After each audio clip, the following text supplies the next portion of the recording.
अगर बुरा होता तो इसको वापस लेकर आता। नहीं ना, ना बुरा बंदा नहीं हूं मैं। तुम जानते भी नहीं हो कि तुमने कितनी संगीन गलती की। 2 दिन पहले जो भी हुआ था वो एक कमिश्नर की हैसियत से मैंने किया था,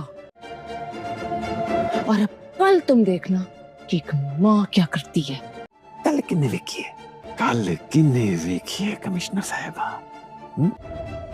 ओ, आज की बात करे बल्कि अभी। चौकीदार! कौन चौकीदार? सब मेरे कब्जे में। तुम मेरी मर्जी के खिलाफ आप पे कॉल भी नहीं कर सकती। सुलह सफाई करने आया हूं बस। तुम चाहते क्या हो? वो प्रोग्राम तो मैं बंद करा नहीं सका। कोई बात नहीं, छोटा सा था, लेकिन असल फसाद की जड़ तो आप है कमिश्नर साहिबा। कहानी की शुरुआत एक ऐसे दौर से होती है जब हारून मलिक सलाखों के पीछे है और बाहर उसकी पत्नी खुशबख्त अपने पति को बचाने के लिए हर संभव कोशिश कर रही है। लेकिन मुश्किल ये है कि मामला सिर्फ एक इंसान की गिरफ्तारी तक सीमित नहीं रहा, बल्कि अब इसमें राजनीति, सत्ता, पत्रकारिता और निजी दुश्मनी सब एक दूसरे से जुड़ चुके हैं। हारून पर लगे आरोपों ने पूरे माहौल को गरमा दिया है और उसके विरोधी चाहते हैं कि वो किसी तरह इस मामले में फंसकर अपनी आवाज़ हमेशा के लिए खो दे। इसी बीच एक व्यक्ति खुशबख्त को समझाने की कोशिश करता है कि वो हारून का साथ छोड़ दे, क्योंकि उसके मुताबिक हारून की वजह से उसकी नौकरी, इज्जत और पूरा भविष्य बर्बाद हो सकता है। वो उसे लालच देता है कि अगर वो हारून को इस पूरे मामले की जिम्मेदारी लेने दे और खुद उससे दूरी बना ले तो शायद उसके लिए रास्ता साफ हो सकता है। लेकिन खुशबख्त उस प्रस्ताव को सुनकर बिल्कुल साफ जवाब देती है कि वो किसी दबाव में आकर अपने पति को अकेला नहीं छोड़ेगी। सामने वाला उसे डराता है कि अगर हारून पर लगे मामले आगे बढ़े तो जेल की सजा और बदनामी दोनों उसका इंतजार कर रहे हैं, जबकि जिन लोगों के लिए वो ये सब कर रहा है वे बाहर आराम से अपनी जिंदगी जीते रहेंगे। लेकिन खुशबख्त को ये बात समझ आ चुकी है कि ये सिर्फ हारून को फंसाने की कोशिश नहीं है, बल्कि उसकी आवाज़ को दबाने की साजिश है। जब सामने वाला बार बार उसे हारून से रिश्ता खत्म करने के लिए कहता है तो खुशबख्त गुस्से में उसे अपने घर से निकल जाने को कह देती है। वो साफ कर देती है कि कोई भी व्यक्ति उसके पति के खिलाफ एक शब्द भी बोलेगा तो वो उसे बर्दाश्त नहीं करेगी। इस टकराव के बाद कहानी एक बेहद भावुक मोड़ लेती है, क्योंकि हारून की बेटी परी अपने पिता को बहुत याद कर रही है। हारून जेल में होने के बावजूद अपनी बेटी के साथ बिताए पुराने पलों को याद करता है, जबकि घर में उसकी कमी हर छोटी चीज में महसूस होती है। परी को स्कूल जाने के लिए तैयार किया जाता है और उसे समझाया जाता है कि उसके पिता जल्द ही वापस आएंगे। लेकिन मासूम बच्ची बार बार अपने पिता के बारे में पूछती है, क्योंकि पिछले कई महीनों से वही उसे स्कूल छोड़ने और लेने जाया करते थे। कभी ये घर एक खुशहाल परिवार की तस्वीर जैसा लगता था, खुशबख्त, हारून और छोटी परी। लेकिन अब उसी घर में हारून की गैर मौजूदगी ने सब कुछ बदल दिया है। परी को अभी राजनीति, मुकदमे और साजिशों की कोई समझ नहीं है। उसके लिए बस इतना मायने रखता है कि उसके पिता उसके पास नहीं है। इसी बीच खुशबख्त को सोनिया से एक महत्वपूर्ण खबर मिलती है। सोनिया बताती है कि राजनीतिक दबाव अब बढ़ चुका है और चौधरी पर पार्टी के अंदर से भी दबाव पड़ रहा है। अगर वो खुद अपने पद से पीछे नहीं हटता तो पार्टी उसे अलग थलग करने की तैयारी में है। ये खबर खुशबख्त के लिए उम्मीद की एक किरण बनती है, क्योंकि चौधरी वही ताकत है जिसके प्रभाव की वजह से हारून की जमानत बार बार अटकाई जा रही है। खुशबख्त तुरंत समझ जाती है कि अगर चौधरी की राजनीतिक ताकत कमजोर हुई तो हारून को कानूनी राहत मिलने की संभावना बढ़ सकती है। वो वकील से संपर्क करने और हारून की जमानत के लिए हर रास्ता इस्तेमाल करने का फैसला करती है। लेकिन दूसरी तरफ मामला इतना आसान नहीं है। हारून की जमानत के रास्ते में लगातार नई रुकावटें खड़ी की जा रही हैं और हर बार ऐसा लगता है कि कोई ना कोई जानबूझकर प्रक्रिया को रोक रहा है। इसी दौरान एक वरिष्ठ अधिकारी को खुशबख्त और हारून के मामले को लेकर बातचीत करते हुए दिखाया जाता है। वो चेतावनी देता है कि अब तक जितना सामने आ चुका है उतना ही काफी है और ज्यादा गहराई में जाने की कोशिश खतरनाक हो सकती है। लेकिन दूसरी तरफ कुछ लोग ये मानने को तैयार नहीं कि सच की तलाश यहाँ रुकनी चाहिए। हारून के मामले में एक और महत्वपूर्ण सवाल सामने आता है। किरमानी के परिवार ने पुलिस रिपोर्ट में हारून का नाम कई दिनों बाद आखिर क्यों शामिल किया? क्या उन पर किसी तरह का दबाव था? क्या उन्हें डराया गया था, या फिर किसी निजी फायदे के लिए उन्होंने ऐसा किया? इन सवालों का जवाब खोजने के लिए खुशबख्त और उसके साथ खड़े लोग किरमानी के परिवार तक पहुंचना चाहते हैं, लेकिन उन्हें साफ निर्देश दिया जाता है कि इस परिवार से सीधे संपर्क ना किया जाए। वजह ये बताई जाती है कि ऐसा करने से विरोधी विरोधियों को कहानी को अपने पक्ष में मोड़ने का मौका मिल सकता है। मगर खुशबख्त के लिए ये सवाल अब सिर्फ एक कानूनी प्रक्रिया नहीं रहा। वो जानती है कि अगर किरमानी के परिवार की असली मजबूरी सामने आ गई तो हारून के खिलाफ बनाया गया पूरा मामला कमजोर पड़ सकता है। इसी बीच हारून के कार्यक्रम का प्रसारण लोगों तक पहुंच चुका है और उसका असर उम्मीद से कहीं ज्यादा बड़ा होता है। जो बातें पहले सिर्फ कुछ लोगों तक सीमित थीं, अब आम जनता तक पहुंचने लगी हैं। हारून की आवाज जेल की दीवारों के पीछे बंद जरूर है, लेकिन उसकी कही बातें लोगों के बीच चर्चा का विषय बन चुकी हैं। उसके समर्थक ये संदेश फैलाने लगते हैं कि किसी पत्रकार को सलाखों के पीछे डालकर उसकी आवाज को खत्म नहीं किया जा सकता। खुशबख्त को भी महसूस होता है कि पहली बार सत्ता पर जनता का दबाव दिखाई देने लगा है। सोनिया उससे मिलने आती है और बताती है कि कानूनी प्रक्रिया में अभी कुछ औपचारिकताएं बाकी हैं, लेकिन हालात धीरे धीरे बदल रहे हैं। वो खुशबख्त को भरोसा देती है कि हारून को अकेला नहीं छोड़ा जाएगा। खुशबख्त उससे पूछती है कि क्या हारून ठीक है। सोनिया मुस्कुराकर बताती है कि हारून मुश्किल हालात में भी हिम्मत नहीं हार रहा। वो ऐसा इंसान नहीं है जो दबाव में आकर पीछे हट जाए। लेकिन खुशबख्त के लिए सबसे बड़ी चिंता ये है कि वो अपने पति को सलाखों के पीछे देखकर खुद टूट न जाए। वो जानती है कि हारून उसे मजबूत देखना चाहता है और शायद इसी वजह से वो उससे मिलने से भी बच रहा है। हारून भी यही चाहता है कि खुशबख्त उसे कमजोर हालात में ना देखे, क्योंकि उसे डर है कि उसकी हालत देखकर उसकी पत्नी का हौसला टूट सकता है। इसी बीच कहानी अचानक एक बेहद तनावपूर्ण मोड़ लेती है। घर में छोटी परी कुछ देर के लिए नजर नहीं आती। पहले तो सबको लगता है कि वो बगीचे में होगी, लेकिन जब वहां जाकर देखा जाता है तो बच्ची वहां नहीं होती। घर में अफरा तफरी मच जाती है। खुशबख्त घबरा जाती है और तुरंत उसकी तलाश शुरू कर देती है। गार्ड भी अपनी जगह पर नहीं मिलता और कुछ ही देर में परिवार को एहसास हो जाता है कि परी को कोई अपने साथ ले गया है। खुशबख्त के लिए ये खबर किसी सदमे से कम नहीं होती, क्योंकि वो पहले ही अपने पति को जेल में खोने जैसी स्थिति में है और अब उसकी बेटी भी गायब है। कुछ समय बाद पता चलता है कि परी एक व्यक्ति के पास है। वो बच्ची को नुकसान नहीं पहुंचाता, बल्कि उसे खाना और दूध दिलाता है और फिर उसे वापस लेकर आता है। लेकिन उसके इस व्यवहार के पीछे कोई मासूमियत नहीं होती। वो जानता है कि परी खुशबख्त और हारून की सबसे कमजोर कड़ी है। जब वो बच्ची को वापस घर लेकर आता है तो खुशबख्त को राहत मिलती है, लेकिन उसके सामने खड़ा व्यक्ति उसे ये एहसास दिलाता है कि वो सिर्फ बच्ची को वापस करने नहीं आया, बल्कि एक संदेश देने आया है। वो खुशबख्त को याद दिलाता है कि उसके परिवार ने उसके खिलाफ जाकर बहुत बड़ी गलती की है। खुशबख्त समझ जाती है कि ये सिर्फ डराने की कोशिश नहीं, बल्कि सीधी धमकी है। वो परी को अपने पास रखती है और उस व्यक्ति को चेतावनी देती है कि उसकी बेटी से दूर रहे। लेकिन सामने वाला बिल्कुल शांत रहता है और कहता है कि आज उसने सिर्फ परी को थोड़ी देर के लिए अपने पास रखा है, कल हालात अलग भी हो सकते हैं। अब खुशबख्त का गुस्सा डर पर भारी पड़ने लगता है। वो उसे बताती है कि वो एक माँ है और अपनी बेटी की सुरक्षा के लिए किसी भी हद तक जा सकती है। मगर सामने वाला भी पीछे हटने वाला नहीं होता। वो उसे बताता है कि कल उसे समझ आएगा कि एक माँ क्या कर सकती है। इसके जवाब में खुशबख्त भी साफ संकेत देती है कि उसे धमकाकर झुकाया नहीं जा सकता। तभी वो व्यक्ति अचानक घर की स्थिति अपने नियंत्रण में होने का दावा करता है। वो कहता है कि घर में मौजूद हर व्यक्ति उसकी नज़र में है और किसी को भी उसकी अनुमति के बिना फ़ोन करने तक की इजाज़त नहीं। इसके बाद वो खुशबख्त को बताता है कि उसने और हारून ने उसकी राजनीतिक जिंदगी को बुरी तरह नुकसान पहुंचाया है और अब वो हिसाब बराबर करने आया है। खुशबख्त उससे पूछती है कि आखिर वो चाहता क्या है। जवाब में वो बताता है कि जल्द ही ऊपर के अधिकारियों की तरफ से एक रिपोर्ट जारी होने वाली है, जिसमें खुशबख्त पर ही अपने पद का गलत इस्तेमाल करने और राजनीतिक दुश्मनी में जांच करवाने का आरोप लगाया जाएगा। वो उससे मांग करता है कि या तो वो सार्वजनिक रूप से माफी मांगे और उस रिपोर्ट को स्वीकार करे, या फिर अपनी नौकरी और पद से इस्तीफा दे दे। खुशबख्त को तुरंत समझ आ जाता है कि असली निशाना सिर्फ हारून नहीं, बल्कि वो खुद भी है। अगर वो झुक जाती है तो हारून के खिलाफ चल रही साजिश मजबूत हो जाएगी, और अगर वो नहीं झुकती तो उसकी अपनी नौकरी और प्रतिष्ठा खतरे में पड़ सकती है।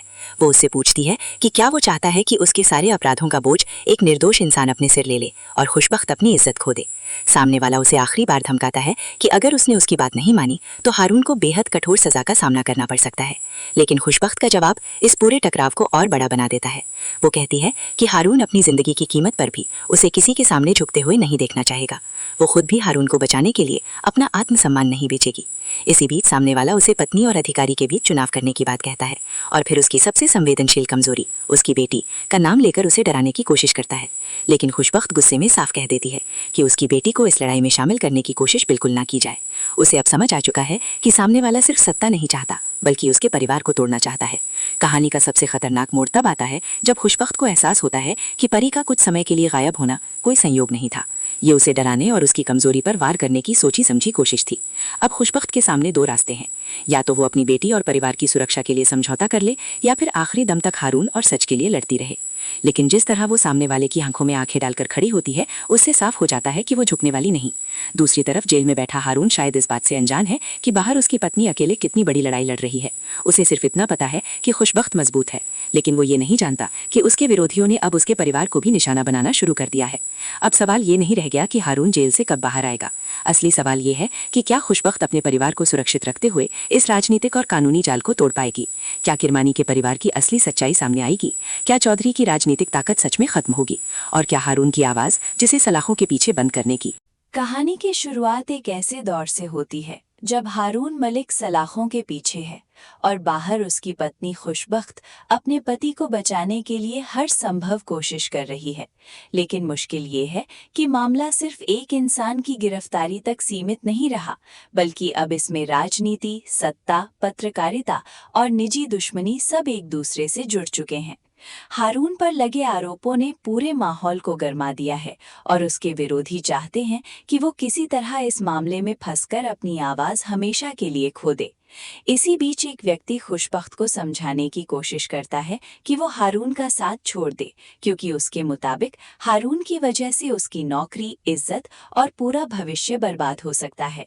वो उसे लालच देता है कि अगर वो हारून को इस पूरे मामले की जिम्मेदारी लेने दे और खुद उससे दूरी बना ले तो शायद उसके लिए रास्ता साफ हो सकता है। लेकिन खुशबख्त उस प्रस्ताव को सुनकर बिल्कुल साफ जवाब देती है कि वो किसी दबाव में आकर अपने पति को अकेला नहीं छोड़ेगी। सामने वाला उसे डराता है कि अगर हारून पर लगे मामले आगे बढ़े तो जेल की सजा और बदनामी दोनों उसका इंतजार कर रहे हैं, जबकि जिन लोगों के लिए वो ये सब कर रहा है वे बाहर आराम से अपनी जिंदगी जीते रहेंगे। लेकिन खुशबख्त को ये बात समझ आ चुकी है कि ये सिर्फ हारून को फंसाने की कोशिश नहीं है, बल्कि उसकी आवाज को दबाने की साजिश है। जब सामने वाला बार बार उसे हारून से रिश्ता खत्म करने के लिए कहता है तो खुशबख्त गुस्से में उसे अपने घर से निकल जाने को कह देती है। वो साफ कर देती है कि कोई भी व्यक्ति उसके पति के खिलाफ एक शब्द भी बोलेगा तो वो उसे बर्दाश्त नहीं करेगी। इस टकराव के बाद कहानी एक बेहद भावुक मोड़ लेती है, क्योंकि हारून की बेटी परी अपने पिता को बहुत याद कर रही है। हारून जेल में होने के बावजूद अपनी बेटी के साथ बिताए पुराने पलों को याद करता है, जबकि घर में उसकी कमी हर छोटी चीज में महसूस होती है। परी को स्कूल जाने के लिए तैयार किया जाता है और उसे समझाया जाता है कि उसके पिता जल्द ही वापस आएंगे। लेकिन मासूम बच्ची बार बार अपने पिता के बारे में पूछती है, क्योंकि पिछले कई महीनों से वही उसे स्कूल छोड़ने और लेने जाया करते थे। कभी ये घर एक खुशहाल परिवार की तस्वीर जैसा लगता था, खुशबख्त, हारून और छोटी परी। लेकिन अब उसी घर में हारून की गैर मौजूदगी ने सब कुछ बदल दिया है। परी को अभी राजनीति, मुकदमे और साजिशों की कोई समझ नहीं है। उसके लिए बस इतना मायने रखता है कि उसके पिता उसके पास नहीं है। इसी बीच खुशबख्त को सोनिया से एक महत्वपूर्ण खबर मिलती है। सोनिया बताती है कि राजनीतिक दबाव अब बढ़ चुका है और चौधरी पर पार्टी के अंदर से भी दबाव पड़ रहा है। अगर वो खुद अपने पद से पीछे नहीं हटता तो पार्टी उसे अलग थलग करने की तैयारी में है। ये खबर खुशबख्त के लिए उम्मीद की एक किरण बनती है, क्योंकि चौधरी वही ताकत है जिसके प्रभाव की वजह से हारून की जमानत बार बार अटकाई जा रही है। खुशबख्त तुरंत समझ जाती है कि अगर चौधरी की राजनीतिक ताकत कमजोर हुई तो हारून को कानूनी राहत मिलने की संभावना बढ़ सकती है। वो वकील से संपर्क करने और हारून की जमानत के लिए हर रास्ता इस्तेमाल करने का फैसला करती है। लेकिन दूसरी तरफ मामला इतना आसान नहीं है। हारून की जमानत के रास्ते में लगातार नई रुकावटें खड़ी की जा रही हैं और हर बार ऐसा लगता है कि कोई ना कोई जानबूझकर प्रक्रिया को रोक रहा है। इसी दौरान एक वरिष्ठ अधिकारी को खुशबख्त और हारून के मामले को लेकर बातचीत करते हुए दिखाया जाता है। वो चेतावनी देता है कि अब तक जितना सामने आ चुका है उतना ही काफी है और ज्यादा गहराई में जाने की कोशिश खतरनाक हो सकती है। लेकिन दूसरी तरफ कुछ लोग ये मानने को तैयार नहीं कि सच की तलाश यहाँ रुकनी चाहिए। हारून के मामले में एक और महत्वपूर्ण सवाल सामने आता है, किरमानी के परिवार ने पुलिस रिपोर्ट में हारून का नाम कई दिनों बाद आखिर क्यों शामिल किया? क्या उन पर किसी तरह का दबाव था? क्या उन्हें डराया गया था या फिर किसी निजी फायदे के लिए उन्होंने ऐसा किया? इन सवालों का जवाब खोजने के लिए खुशबख्त और उसके साथ खड़े लोग किरमानी के परिवार तक पहुंचना चाहते हैं, लेकिन उन्हें साफ निर्देश दिया जाता है कि इस परिवार से सीधे संपर्क ना किया जाए। वजह ये बताई जाती है कि ऐसा करने से विरोधियों को कहानी को अपने पक्ष में मोड़ने का मौका मिल सकता है। मगर खुशबख्त के लिए ये सवाल अब सिर्फ एक कानूनी प्रक्रिया नहीं रहा। वो जानती है कि अगर किरमानी के परिवार की असली मजबूरी सामने आ गई तो हारून के खिलाफ बनाया गया पूरा मामला कमजोर पड़ सकता है। इसी बीच हारून के कार्यक्रम का प्रसारण लोगों तक पहुंच चुका है और उसका असर उम्मीद से कहीं ज्यादा बड़ा होता है। जो बातें पहले सिर्फ कुछ लोगों तक सीमित थीं, अब आम जनता तक पहुंचने लगी हैं। हारून की आवाज जेल की दीवारों के पीछे बंद जरूर है, लेकिन उसकी कही बातें लोगों के बीच चर्चा का विषय बन चुकी हैं। उसके समर्थक ये संदेश फैलाने लगते हैं कि किसी पत्रकार को सलाखों के पीछे डालकर उसकी आवाज को खत्म नहीं किया जा सकता। खुशबख्त को भी महसूस होता है कि पहली बार सत्ता पर जनता का दबाव दिखाई देने लगा है। सोनिया उससे मिलने आती है और बताती है कि कानूनी प्रक्रिया में अभी कुछ औपचारिकताएं बाकी हैं, लेकिन हालात धीरे धीरे बदल रहे हैं। वो खुशबख्त को भरोसा देती है कि हारून को अकेला नहीं छोड़ा जाएगा। खुशबख्त उससे पूछती है कि क्या हारून ठीक है। सोनिया मुस्कुराकर बताती है कि हारून मुश्किल हालात में भी हिम्मत नहीं हार रहा। वो ऐसा इंसान नहीं है जो दबाव में आकर पीछे हट जाए। लेकिन खुशबख्त के लिए सबसे बड़ी चिंता ये है कि वो अपने पति को सलाखों के पीछे देखकर खुद टूट न जाए। वो जानती है कि हारून उसे मजबूत देखना चाहता है और शायद इसी वजह से वो उससे मिलने से भी बच रहा है। हारून भी यही चाहता है कि खुशबख्त उसे कमजोर हालात में ना देखे, क्योंकि उसे डर है कि उसकी हालत देखकर उसकी पत्नी का हौसला टूट सकता है। इसी बीच कहानी अचानक एक बेहद तनावपूर्ण मोड़ लेती है। घर में छोटी परी कुछ देर के लिए नजर नहीं आती। पहले तो सबको लगता है कि वो बगीचे में होगी, लेकिन जब वहां जाकर देखा जाता है तो बच्ची वहां नहीं होती। घर में अफरा तफरी मच जाती है। खुशबख्त घबरा जाती है और तुरंत उसकी तलाश शुरू कर देती है। गार्ड भी अपनी जगह पर नहीं मिलता और कुछ ही देर में परिवार को एहसास हो जाता है कि परी को कोई अपने साथ ले गया है। खुशबख्त के लिए ये खबर किसी सदमे से कम नहीं होती, क्योंकि वो पहले ही अपने पति को जेल में खोने जैसी स्थिति में है और अब उसकी बेटी भी गायब है। कुछ समय बाद पता चलता है कि परी एक व्यक्ति के पास है। वो बच्ची को नुकसान नहीं पहुंचाता, बल्कि उसे खाना और दूध दिलाता है और फिर उसे वापस लेकर आता है।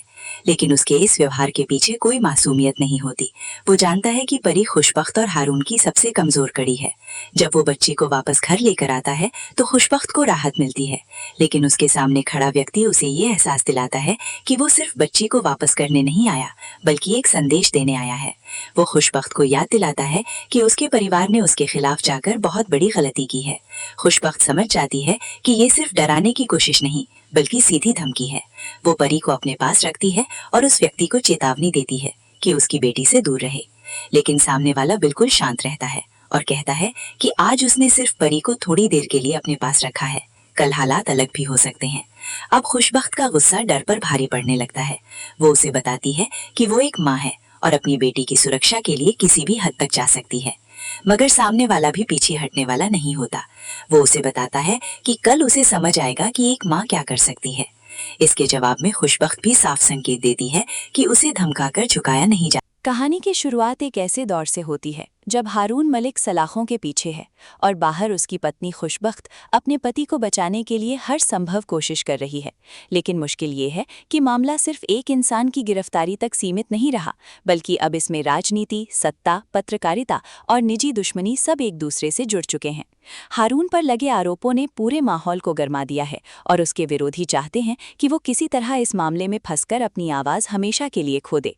इसी बीच एक व्यक्ति खुशबख्त को समझाने की कोशिश करता है कि वो हारून का साथ छोड़ दे, क्योंकि उसके मुताबिक हारून की वजह से उसकी नौकरी, इज्जत और पूरा भविष्य बर्बाद हो सकता है। वो उसे लालच देता है कि अगर वो हारून को इस पूरे मामले की जिम्मेदारी लेने दे और खुद उससे दूरी बना ले तो शायद उसके लिए रास्ता साफ हो सकता है। लेकिन खुशबख्त उस प्रस्ताव को सुनकर बिल्कुल साफ जवाब देती है कि वो किसी दबाव में आकर अपने पति को अकेला नहीं छोड़ेगी। सामने वाला उसे डराता है कि अगर हारून पर लगे मामले आगे बढ़े तो जेल की सजा और बदनामी दोनों उसका इंतजार कर रहे हैं, जबकि जिन लोगों के लिए वो ये सब कर रहा है वे बाहर आराम से अपनी जिंदगी जीते रहेंगे। लेकिन खुशबख्त को ये बात समझ आ चुकी है कि ये सिर्फ हारून को फंसाने की कोशिश नहीं है, बल्कि उसकी आवाज को दबाने की साजिश है। जब सामने वाला बार बार उसे हारून से रिश्ता खत्म करने के लिए कहता है तो खुशबख्त गुस्से में उसे अपने घर से निकल जाने को कह देती है। वो साफ कर देती है कि कोई भी व्यक्ति उसके पति के खिलाफ एक शब्द भी बोलेगा तो वो उसे बर्दाश्त नहीं करेगी। इस टकराव के बाद कहानी एक बेहद भावुक मोड़ लेती है, क्योंकि हारून की बेटी परी अपने पिता को बहुत याद कर रही रही है। हारून जेल में होने के बावजूद अपनी बेटी के साथ बिताए पुराने पलों को याद करता है, जबकि घर में उसकी कमी हर छोटी चीज में महसूस होती है।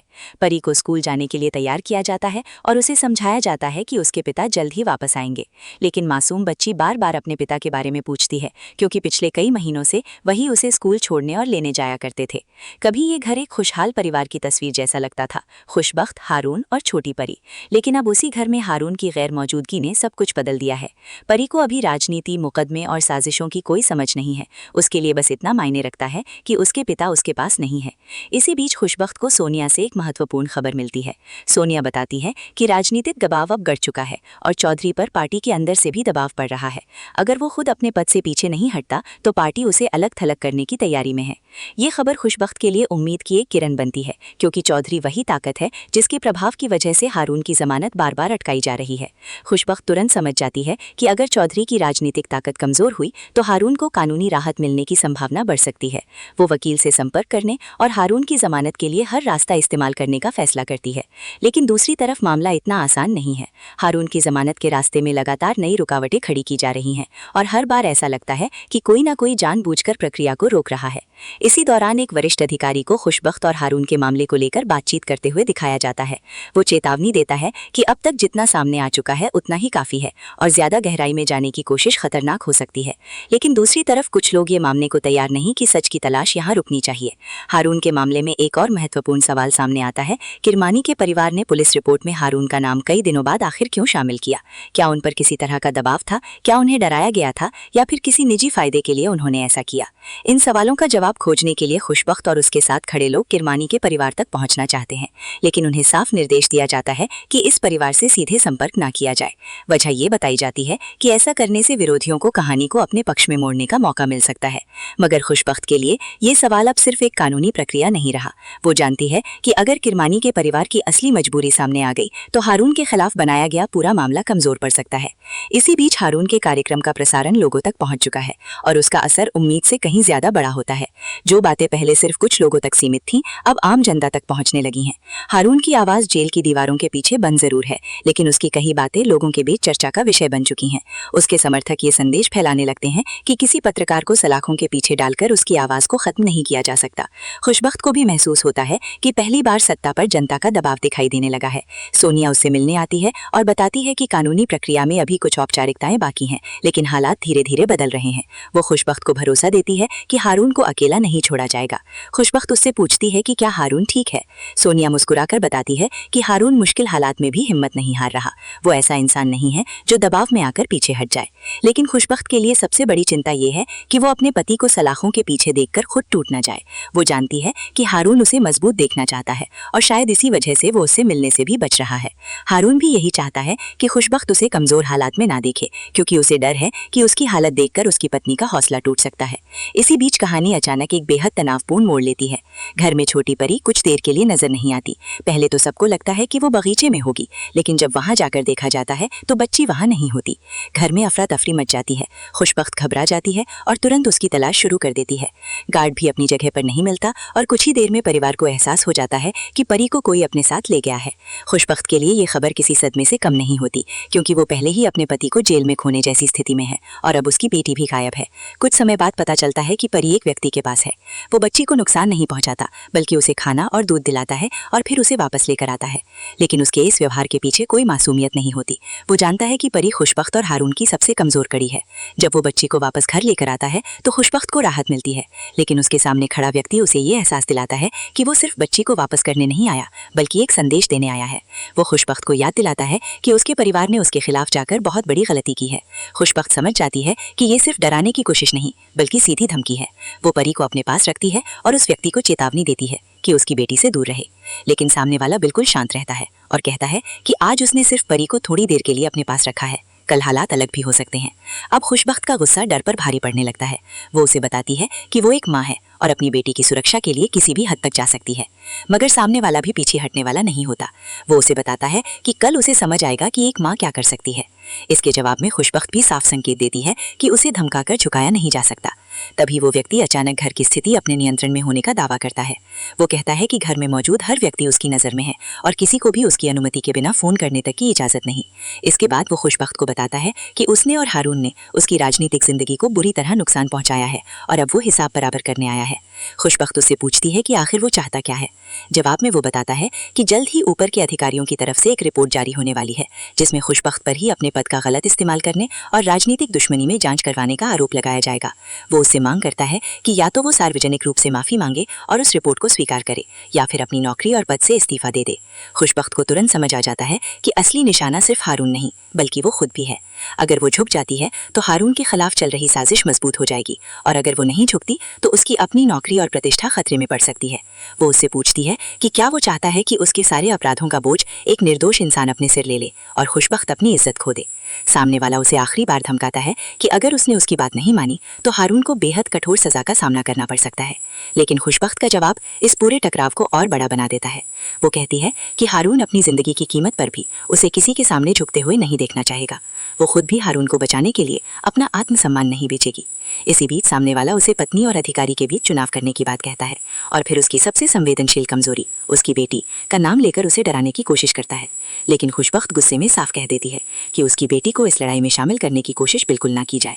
उसे अब समझ आ चुका है कि सामने वाला सिर्फ सत्ता नहीं चाहता बल्कि उसके परिवार को तोड़ना चाहता है। कहानी का सबसे खतरनाक मोड़ तब आता है जब खुशबख्त को एहसास होता है कि परी का कुछ समय के लिए गायब होना कोई संयोग नहीं था। ये उसे डराने और उसकी कमजोरी पर वार करने की सोची समझी कोशिश थी। अब खुशबख्त के सामने दो रास्ते हैं, या तो वो अपनी बेटी और परिवार की सुरक्षा के लिए समझौता कर ले या फिर आखिरी दम तक हारून और सच के लिए लड़ती रहे। लेकिन जिस तरह वो सामने वाले की आंखों में आंखें डालकर खड़ी होती है उससे साफ हो जाता है कि वो झुकने वाली नहीं। दूसरी तरफ जेल में बैठा हारून शायद इस बात से अनजान है कि बाहर उसकी पत्नी अकेले कितनी बड़ी लड़ाई लड़ रही है। उसे सिर्फ इतना पता है कि खुशबख्त मजबूत है, लेकिन वो ये नहीं जानता कि उसके विरोधियों ने अब उसके परिवार को भी निशाना बनाना शुरू कर दिया है। अब सवाल ये नहीं रह गया कि हारून जेल से कब बाहर आएगा। असली सवाल ये है कि क्या खुशबख्त अपने परिवार को सुरक्षित रखते हुए इस राजनीतिक और कानूनी जाल को तोड़ पाएगी। क्या किरमानी के परिवार की असली सच्चाई सामने आएगी। क्या चौधरी की राजनीतिक ताकत सच में खत्म होगी और क्या हारून की आवाज जिसे सलाखों के पीछे बंद करने की। कहानी की शुरुआत एक ऐसे दौर से होती है जब हारून मलिक सलाखों के पीछे है और बाहर उसकी पत्नी खुशबख्त अपने पति को बचाने के लिए हर संभव कोशिश कर रही है।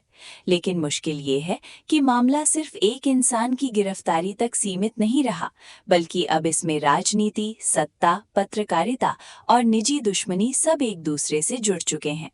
हारून पर लगे आरोपों ने पूरे माहौल को गरमा दिया है और उसके विरोधी चाहते हैं कि वो किसी तरह इस मामले में फंसकर अपनी आवाज हमेशा के लिए खो दे। इसी बीच एक व्यक्ति खुशबख्त को समझाने की कोशिश करता है कि वो हारून का साथ छोड़ दे, क्योंकि उसके मुताबिक हारून की वजह से उसकी नौकरी, इज्जत और पूरा भविष्य बर्बाद हो सकता है। वो उसे लालच देता है कि अगर वो हारून को इस पूरे मामले की जिम्मेदारी लेने दे और खुद उससे दूरी बना ले तो शायद उसके लिए रास्ता साफ हो सकता है। लेकिन खुशबख्त उस प्रस्ताव को सुनकर बिल्कुल साफ जवाब देती है कि वो किसी दबाव में आकर अपने पति को अकेला नहीं छोड़ेगी। सामने वाला उसे डराता है कि अगर हारून पर लगे मामले आगे बढ़े तो जेल की सजा और बदनामी दोनों उसका इंतजार कर रहे हैं, जबकि जिन लोगों के लिए वो ये सब कर रहा है वे बाहर आराम से अपनी जिंदगी जीते रहेंगे। लेकिन खुशबख्त को ये बात समझ आ चुकी है कि ये सिर्फ हारून को फंसाने की कोशिश नहीं है, बल्कि उसकी आवाज को दबाने की साजिश है। जब सामने वाला बार बार उसे हारून से रिश्ता खत्म करने के लिए कहता है तो खुशबख्त गुस्से में उसे अपने घर से निकल जाने को कह देती है। वो साफ कर देती है कि कोई भी व्यक्ति उसके पति के खिलाफ एक शब्द भी बोलेगा तो वो उसे बर्दाश्त नहीं करेगी। इस टकराव के बाद कहानी एक बेहद भावुक मोड़ लेती है, क्योंकि हारून की बेटी परी अपने पिता को बहुत याद कर रही है। हारून जेल में होने के बावजूद अपनी बेटी के साथ बिताए पुराने पलों को याद करता है, जबकि घर में उसकी कमी हर छोटी चीज में महसूस होती है। परी को स्कूल जाने के लिए तैयार किया जाता है और उसे समझाया जाता है कि उसके पिता जल्द ही वापस आएंगे। लेकिन मासूम बच्ची बार बार अपने पिता के बारे में पूछती है, क्योंकि पिछले कई महीनों से वही उसे स्कूल छोड़ने और लेने जाया करते थे। कभी ये घर एक खुशहाल परिवार की तस्वीर जैसा लगता था, खुशबख्त हारून और छोटी परी। लेकिन अब उसी घर में हारून की गैर मौजूदगी ने सब कुछ बदल दिया है। परी को अभी राजनीति, मुकदमे और साजिशों की कोई समझ नहीं है। उसके लिए बस इतना मायने रखता है कि उसके पिता उसके पास नहीं है। इसी बीच खुशबख्त को सोनिया से एक महत्वपूर्ण खबर मिलती है। सोनिया बताती है कि राजनीतिक दबाव अब बढ़ चुका है और चौधरी पर पार्टी के अंदर से भी दबाव पड़ रहा है। अगर वो खुद अपने पद से पीछे नहीं हटता तो पार्टी उसे अलग थलग करने की तैयारी में है। ये खबर खुशबख्त के लिए उम्मीद की एक किरण बनती है, क्योंकि चौधरी वही ताकत है जिसके प्रभाव की वजह से हारून की जमानत बार बार अटकाई जा रही है। खुशबख्त तुरंत समझ जाती है कि अगर चौधरी की राजनीतिक ताकत कमजोर हुई तो हारून को कानूनी राहत मिलने की संभावना बढ़ सकती है। वो वकील से संपर्क करने और हारून की जमानत के लिए हर रास्ता इस्तेमाल करने का फैसला करती है। लेकिन दूसरी तरफ मामला इतना आसान नहीं है। हारून की जमानत के रास्ते में लगातार नई रुकावटें खड़ी की जा रही हैं और हर बार ऐसा लगता है कि कोई ना कोई जानबूझकर प्रक्रिया को रोक रहा है। इसी दौरान एक वरिष्ठ अधिकारी को खुशबख्त और हारून के मामले को लेकर बातचीत करते हुए दिखाया जाता है। वो चेतावनी देता है कि अब तक जितना सामने आ चुका है उतना ही काफी है और ज्यादा गहराई में जाने की कोशिश खतरनाक हो सकती है। लेकिन दूसरी तरफ कुछ लोग ये मानने को तैयार नहीं कि सच की तलाश यहाँ रुकनी चाहिए। हारून के मामले में एक और महत्वपूर्ण सवाल सामने आता है। किरमानी के परिवार ने पुलिस रिपोर्ट में हारून का नाम कई दिनों बाद आखिर क्यों शामिल किया? क्या उन पर किसी तरह का दबाव था? क्या उन्हें डराया गया था या फिर किसी निजी फायदे के लिए उन्होंने ऐसा किया? इन सवालों का जवाब खोजने के लिए खुशबख्त और उसके साथ खड़े लोग किरमानी के परिवार तक पहुंचना चाहते हैं, लेकिन उन्हें साफ निर्देश दिया जाता है कि इस परिवार से सीधे संपर्क ना किया जाए। वजह ये बताई जाती है कि ऐसा करने से विरोधियों को कहानी को अपने पक्ष में मोड़ने का मौका मिल सकता है। मगर खुशबख्त के लिए ये सवाल अब सिर्फ एक कानूनी प्रक्रिया नहीं रहा। वो जानती है कि अगर किरमानी के परिवार की असली मजबूरी सामने आ गई तो हारून के खिलाफ बनाया गया पूरा मामला कमजोर पड़ सकता है। इसी बीच हारून के कार्यक्रम का प्रसारण लोगों तक पहुंच चुका है और उसका असर उम्मीद से कहीं ज्यादा बड़ा होता है। जो बातें पहले सिर्फ कुछ लोगों तक सीमित थीं, अब आम जनता तक पहुंचने लगी हैं। हारून की आवाज जेल की दीवारों के पीछे बंद जरूर है, लेकिन उसकी कही बातें लोगों के बीच चर्चा का विषय बन चुकी हैं। उसके समर्थक ये संदेश फैलाने लगते हैं कि किसी पत्रकार को सलाखों के पीछे डालकर उसकी आवाज को खत्म नहीं किया जा सकता। खुशबख्त को भी महसूस होता है कि पहली बार सत्ता पर जनता का दबाव दिखाई देने लगा है। सोनिया उससे मिलने आती है और बताती है कि कानूनी प्रक्रिया में अभी कुछ औपचारिकताएं बाकी हैं, लेकिन हालात धीरे धीरे बदल रहे हैं। वो खुशबख्त को भरोसा देती है कि हारून को अकेला नहीं छोड़ा जाएगा। खुशबख्त उससे पूछती है कि क्या हारून ठीक है। सोनिया मुस्कुराकर बताती है कि हारून मुश्किल हालात में भी हिम्मत नहीं हार रहा। वो ऐसा इंसान नहीं है जो दबाव में आकर पीछे हट जाए। लेकिन खुशबख्त के लिए सबसे बड़ी चिंता ये है कि वो अपने पति को सलाखों के पीछे देखकर खुद टूट न जाए। वो जानती है कि हारून उसे मजबूत देखना चाहता है और शायद इसी वजह से वो उससे मिलने से भी बच रहा है। हारून भी यही चाहता है कि खुशबख्त उसे कमजोर हालात में ना देखे, क्योंकि उसे डर है कि उसकी हालत देखकर उसकी पत्नी का हौसला टूट सकता है। इसी बीच कहानी अचानक एक बेहद तनावपूर्ण मोड़ लेती है। घर में छोटी परी कुछ देर के लिए नजर नहीं आती। पहले तो सबको लगता है कि वो बगीचे में होगी, लेकिन जब वहां जाकर देखा जाता है तो बच्ची वहां नहीं होती।